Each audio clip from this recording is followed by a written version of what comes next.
Good morning. Good afternoon. Good afternoon. Good evening, everyone. How are you guys? Thank you so much for joining today. We are chatting.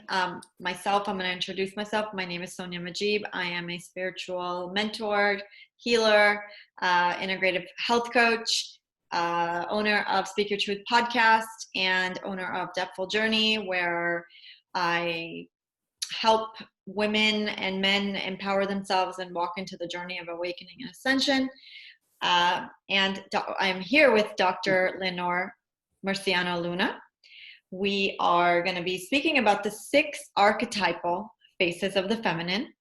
And this is our round 2 conversation, which is going to be on the Ecstatic Feminine Essence. I'm going to talk about that and we're going to jump into a conversation. But I'd like Dr. Murciano Luna to introduce herself and then we can get started. Oh, thank you. Thank you very much. Well, very happy to be here talking about the ecstatic feminine. This is wonderful. More women need to discover this within themselves. But anyway, a little bit about me. I'm a spiritual teacher, healer, and guide as well. And I'm a holistic doctor and author. And I'm the founder of Conscious Feminine Medicine, which is a whole feminine path to help women really come into their own, develop their spiritual gifts, heal on all levels.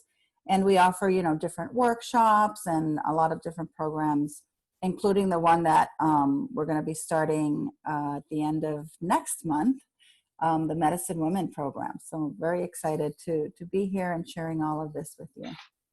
Perfect. That sounds amazing. Thank you for all that you do. Thank you.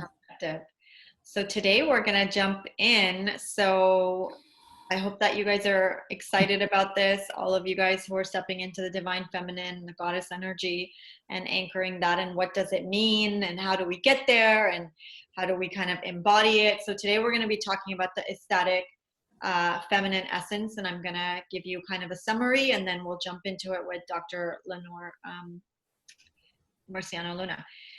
Our ecstatic feminine essence archetype is really the embodiment of our blissful nature, of our light. Mm-hmm. Within our being, we carry this essence. It is who we are. It is our light, the light of our soul. This ecstatic essence, many times called our life force, is a very force of attraction in the universe that desires to merge and become one or birth something new. We carry this in our essence. And it is the origin of joy and pleasure that we feel in our bodies. Many times we have called this our sexual energy, relating to this primordial essence because of its blissful nature. But in reality, our light is felt as a blissful, ecstatic energy that promotes pleasure and joy. When we orient from our soul, we are able to tune in and feel her and feel this presence within us, acting as a barometer to determine what is in alignment with our soul. In other words, what is in here that is for our highest good. This is what I mean when we are orienting from joy, from within, rather than our habituated trauma response pattern orienting from fight or flight, fear. However, for many women, it hasn't been safe enough as of yet to inhabit our bodies fully because our bodies have been shamed, demonized, shut down, especially around sexuality, sensuality. So we've either shut that down or only use it in particular ways that have been acceptable to male-dominated culture. In order to orient from joy and pleasure, we have to recalibrate our bodies to its natural state of joy and pleasure and be willing to release the conditions and release the responses of shame that are kind of deeply embedded in our bodies, that are now a part of us. Mm-hmm. So we have to pleasure in our bodies outside of the acceptable food and sex narratives. Right. We have to let our natural sensuality lead and free ourselves from the old dictums of being good rather than feeling good. Embodying our ecstatic feminine essence allows us to recognize the light of our being, and it is ecstatically blissful, sacred, and holy. That's beautiful. I think you said it all. Wow. Yeah. Let's take a couple minutes to even take all of that information in, because what happens when we're reading something like this, a lot of, different memories will come in, different emotions will come in, and we're remembering sometimes what we've lost. So if you want to ground in the energy of that, and then please start speaking. Yeah, thank you. Yeah, really reclaiming our, this ecstatic essence that we are. For women, as you know, and we've talked about this a lot, and I'm sure we're going to keep talking about this, it's that, there's a lot of trauma that we've held just because of our gender. It hasn't been safe, whether it's collectively or subtly. And so we hold a lot of trauma in our bodies, shame around our bodies that might be conscious, or, a lot of us are working through the shame and the fear. And so we're, moving in the right direction, but, in our culture and collectively, those signals are still there. And so we may not be consciously aware of all of those conditioning patterns that are still affecting us as a collective and as a group, as a gender. So really, when we're talking about connecting with this ecstatic essence, which is really the light of our being, it's really about what happens simultaneously is that we have to work through all of the places that are not that, all of the places where we've accumulated fear, where we've accumulated that fight or flight, where we've, become, listen to what others want of us in order to feel safe, and denied our pleasure, our innate sense of feeling good in our bodies. And so the ecstatic essence of the feminine and this archetype is really, it's inherent in us. It's what we tend to want to look outside to feel good, and as I mentioned in that article, it's, food and sex, right? So it's okay to say, oh, this feels so good when we eat this, or, of course, to have sex with our partners or whomever to the degree that, we feel comfortable.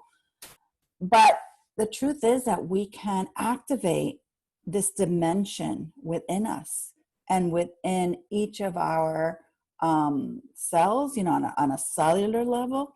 And as we do that, as we do these practices, as we, move into these deeper levels of consciousness, we're able to heal, the wounding that most of the time is unconscious, that have prevented us from actually living from that place of joy and orienting from joy and doing things, because they feel good, and letting that, it's like we have that ability in this archetype. It has that ability to it's like our GPS in a way, right? So it's like if something resonates with us and we're in that place of, deep heart of ecstatic, essence, and we're connected and anchored in that, then we can turn within to know how to orient in life. Oh, is this decision, better, or, for my highest good, is this one or this one, A or B, rather than just making these decisions from our logical mind, which is what, we're used to in our culture and our society. So we develop this relationship with our body where we can trust, our body. And then we can trust this ability to resonate with what's for our highest, even if our mind doesn't know, even if we don't really understand it, but we're trusting something deeper, and we can trust that force, that life force, that light. And when we're anchored in those states, and when we learn how to access those states, we can much more easily understand the deeper meaning of, oh, why is this decision better than this one, even though it might not, be reasonable or logical, but we're entering into these embodied levels of consciousness where we can resonate, and then we can trust that. We can trust the deeper essence as she comes through us, as we connect with our own light, really. And it's much better to orient from joy than from fear. But, but we've been orienting from fear for thousands of years. And so it's a gradual process of giving ourselves first permission to feel good in our bodies, to feel pleasure, and, and then to orient from that pleasure. Yeah. Beautiful. I love that. There's a couple things that came to mind. And that is, our body, our pain body remembers oftentimes these subtle memories when we have been violated. And so when we're talking about this feminine essence, we're talking about pleasure, we're talking about sexuality, moving into our sensuality and our feminine nature. And a lot of times it is completely shut down for a lot of women, and they don't even know why.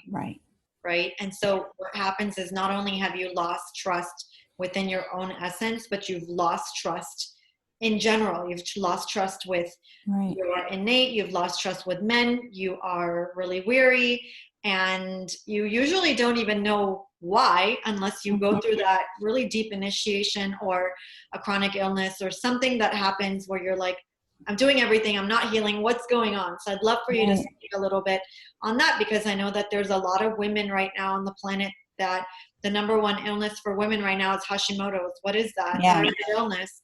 Inability to speak, inability to express ourselves. So we have different narratives running from, different timelines or this timeline. And it's kind of challenging to move into that essence, which we are collectively doing, but it's definitely happening. I want to say that. And it's definitely a lot of work. Yeah. And Hashimotos is even a little bit differently than thyroid issues. I mean, of course, because it involves the immune system, and it's like the immune system is attacking itself. So it's, and I could speak a lot about this because not only, treating patients in my private practice, but I've actually had Hashimoto's for a long time. And, got to work up and close, personal, as we say, into some of the, the deeper patterns of, not feeling safe in your body, which I've had many layers of that, and still continue to clear those layers. And of course, sometimes, we're clearing it for ourselves, but also collectively and karmically, in this body right here, what's showing up. But anyway,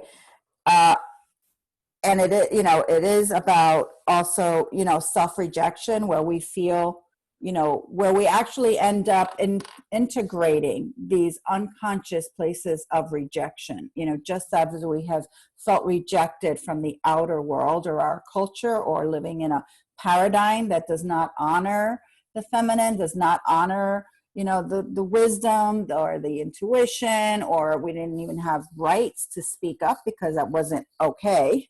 And we were persecuted for that. It wasn't just that it wasn't okay, they're going to be unhappy. It's, a little more severe than that. So, it's, I feel like with the Hashimoto's, like you mentioned, there is a self-rejection and self-hatred. But again, even as I've walked through some of these, it was so, they're so deep and so hidden that you're not even aware, of it. But, again, like even in our, one of the programs, like the longer programs that I work with women, like this Medicine Women program, we go through the different centers. And, the first thing that we do is to connect before we even dive into the wounding or the pain body. We have to have a strong connection. It's like, what are we connecting to? We have to initiate the heart and initiate, some of these archetypes that we're talking about, and start to at least trust that we can access them, and not conceptually, like, we're talking about it today. It's show, we're giving people a taste intellectually, but the most important part is to actually do the processes to actually feel it in your body, So it's not like, oh, okay, you know, she says this or she says that. It's more like, is this, you know, what's real for you in your body? And I think that's really important, to feel these living truths in your body. And then once you start to have a sense where you can trust your body, trust that you can access this. You might not be living in ecstatic joy 100% of the time, but you know that, okay, there's this map and I know how to access this. I know, you know, how to do the breath work, this work, that work, you know, use the sound and the chanting so that I can access that. And so I know that when I'm in, you know, in pain, and this pain body gets activated, or, you know, in fear and grief or shame, I can access that. So the first thing is to create that foundation so that there's that safety. And then as we go into that safety more and more, as you access that, then two things happen. Automatically, when you activate more of that light frequency, it automatically dissolves, you know, these denser levels of your pain body, of the wounding, of the fear, the shame, even if it's unconscious, it comes to the surface. That's the beauty of healing in these, you know, transformational spaces.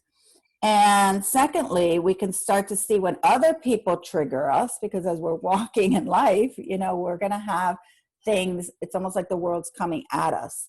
And in that exchange, we have others triggering us. And so when we get triggered, or when we won't do something because we feel ashamed, or, you know, we start to notice, oh, wait a minute, you know, there's this whole pattern here that makes me feel very restricted. It makes me feel bad about myself. It makes me feel not good enough, you know, and I'm in fear, I'm constricted. Let's look at that. And so then you create this dialogue with yourself, this, you know, this relationship where there's, again, safety, and enough safety to look at these places that, you know, till now might have been unconscious because you didn't have enough consciousness or enough, you know, safety even in your own psyche to let these places come up.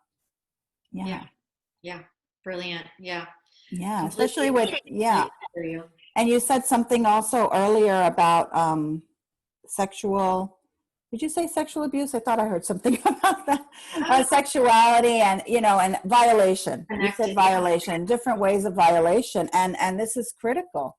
You know, whenever, you know, I feel like for women, the safety piece is so important, because we cannot just totally like say, oh, let go into these ecstatic levels and you know, and there's no ground, there's no safety, there's no foundation.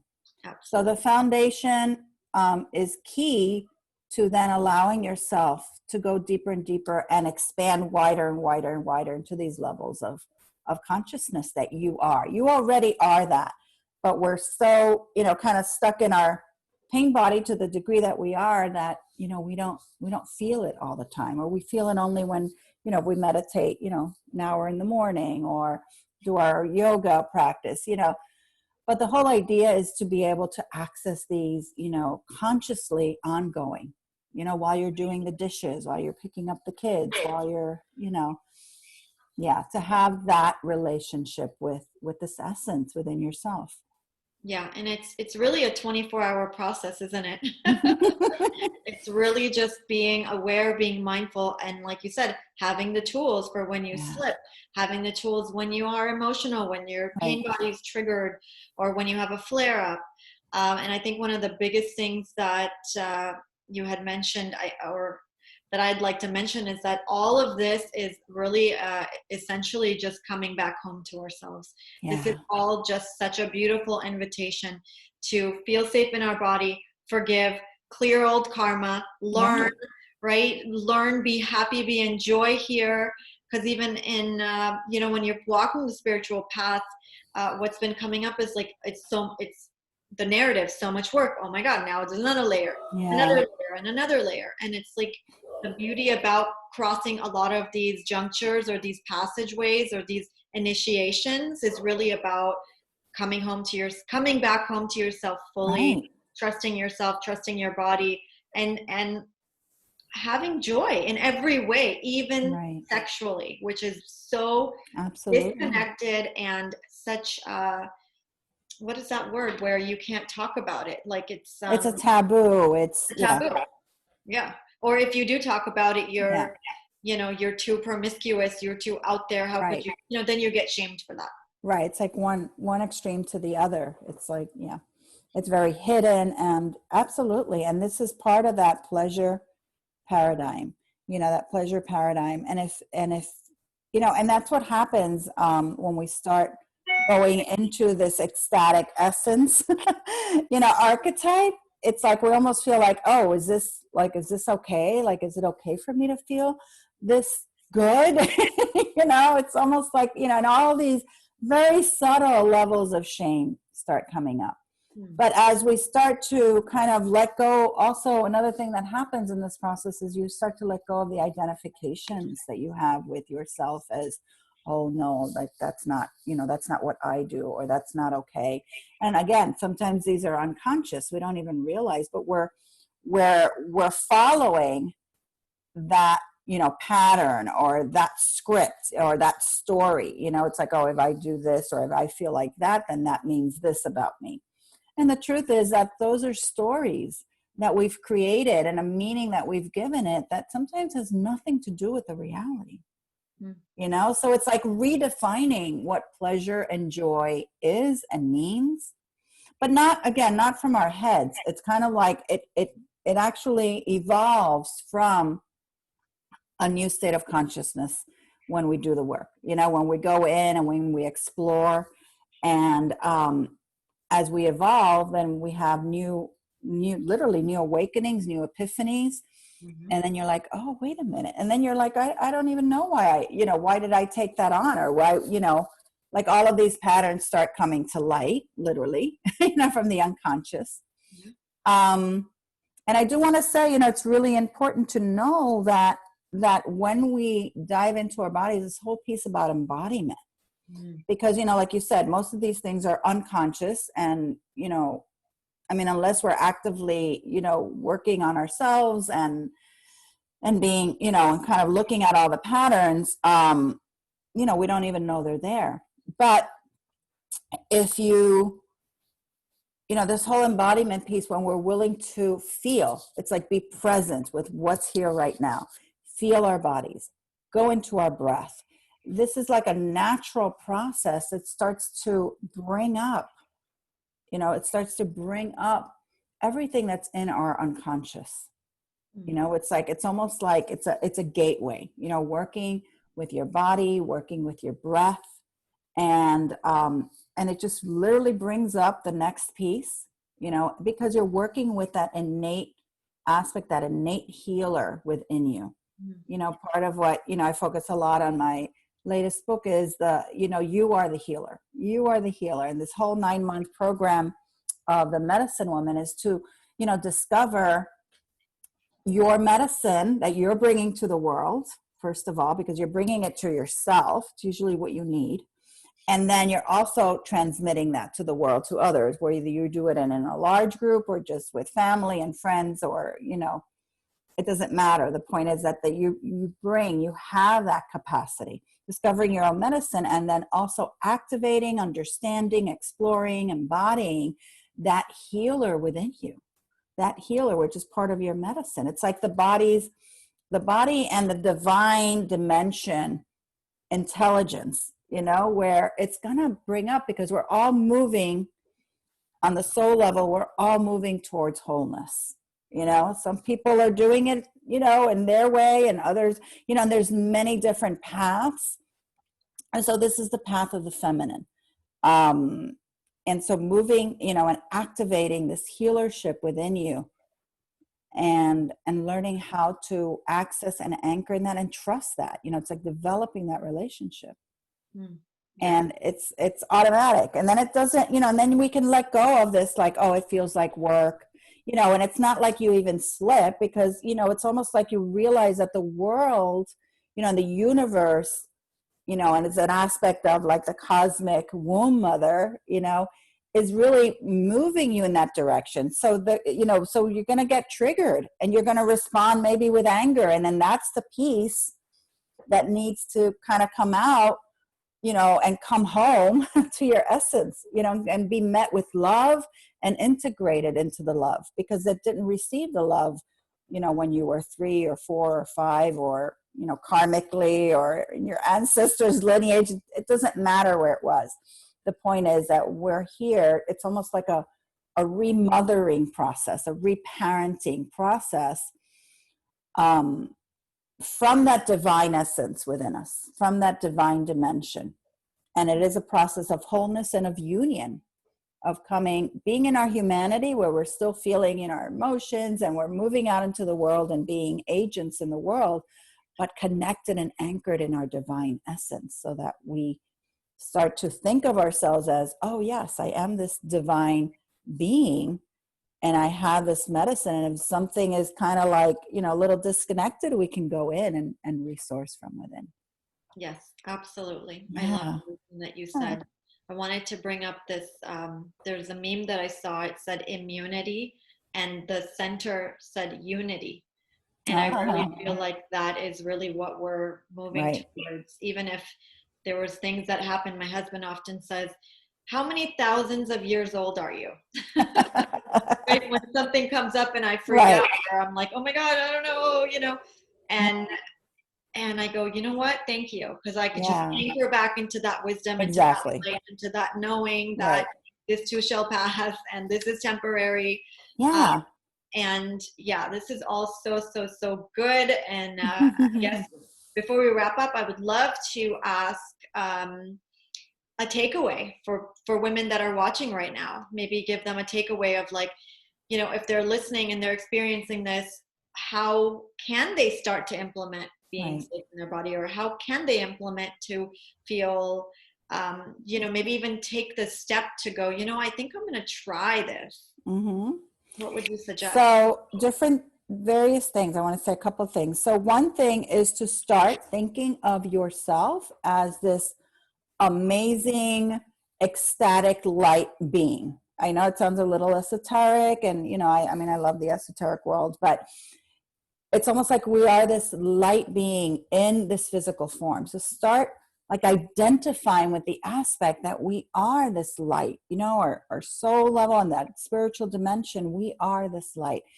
And if we just take a couple of minutes to breathe and to just, you know, kind of get past the thoughts and the emotions that might be coming up, you can start to feel the tingling in your body just by your breath. You can start to feel the energy moving in your body. And, you know, sometimes that elicits fear in people, because it's like, oh, what is that? You know, and it's scary. You know, our own bodies, we've, again, been kind of entrained. You know, I'd say this from my own personal experience. But it's like being with your breath and then starting to feel, it's like, okay, how is that light moving? Maybe it's, you know, it's energizing. Maybe it's, you know, very soothing. So the first thing is to start with that recognition. It's like start with a concept and then breathing it in, and then asking. It's almost like asking your body to show you, how does that show up in my body? Right? Not saying, oh, I'm going to move the light here and I'm going to move the light there and I'm going to do it. No. So we are surrendering to this divine dimension within us. We don't need to bring our minds. We're letting go of the mind, and it's going in the back seat. And then for that time that we're engaging, just in breath, or maybe taking a walk in nature, but with the focus on how is my light energy, you know, moving, and asking, because when you ask directly to that level, that dimension, you will get a response. And most of us sometimes are too busy, or, you know, to not hear it, you know, and so we're just, because we're in our heads and we're go. And it's almost like asking and then waiting for a response, just listening and trusting. And that's how you start to build a relationship with this part, or continue the relationship, because I'm sure a lot of your listeners are, you know, of our listeners are going to be already aware. Absolutely. You have everything you need. So just with your breath and your awareness, your consciousness, it's like, what do you want to focus on? Focus on your breath, focus on the light body, and focus on the possibility that this ecstatic joy is really who you are. And it's like, oh, okay, let's just feel that in this moment. And maybe you feel it for a minute or two, and maybe you feel it for, longer and longer as you cultivate that and you allow yourself to drop in. We also have classes on Saturday, which are embodied breath classes, which we do the CFM healing. It's like the healing, gosh, I can't think of the word now. The healing activations. Thank you. And that's on Saturday morning, and that's a pay by the heart class. So it's pretty much a class that you're going to come and receive. It's not a lot about processing or digging too deep, but you start to have a sense. It's almost like opening your mind. Like you said, you start with your mind and then you embody it. You start to embody and discover and explore new ways of your own being. So that's also, you can find all of that on consciousfemininemedicine.com. Perfect. Yeah. It was beautiful. Thank you so much for Thank you. Yeah. That was awesome. And thank you everyone for listening. And yeah, definitely please share and with your loved ones. And you can find Dr. Marciano's website, consciousfemininemedicine.com. And you can type her name in and find her. She has a lot of really beautiful medicine to share. And you can find me on depthfuljourney.com or type in Sonia Majib. And yeah, thank you so much for listening. And I hope that you had some really beautiful takeaways. And we will see you in the next episode. Thank you. Thank you. Peace. Thank you. All right. Did you pause that?